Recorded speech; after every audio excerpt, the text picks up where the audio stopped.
Chapter 8. India, Calcutta. 5 minutes later, Mr. Fogg, Passepartout, and Aouda were on the way to Allahabad.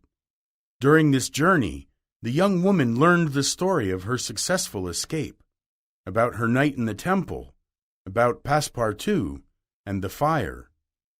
Aouda thanked Phileas and John more by her tears than by her words. "Would you like to go to Hong Kong with us?" Mr. Fogg said coldly. "Oh, thank you very much. I can stay with my uncle there," Aouda said happily. When the train arrived at Calcutta, Phileas Fogg had 5 hours before the ship left to Hong Kong. When the 3 travelers left the train station, a policeman came up to them.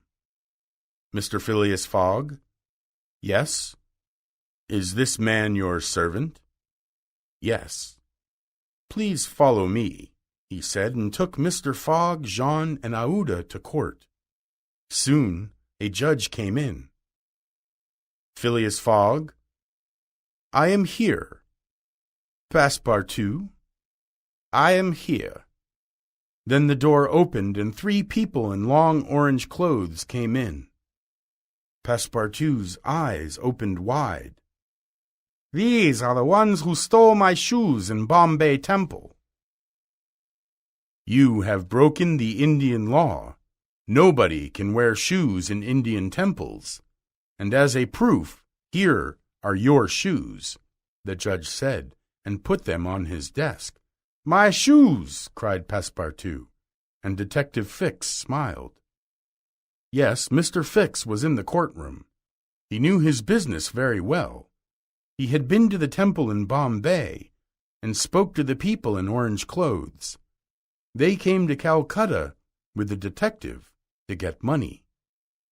"Do you agree?" said the judge. "Jean Passepartout, you will stay in prison for 14 days and pay £300. Mr. Fogg, you will stay in prison for 7 days and pay £150. Mr. Fix smiled happily again.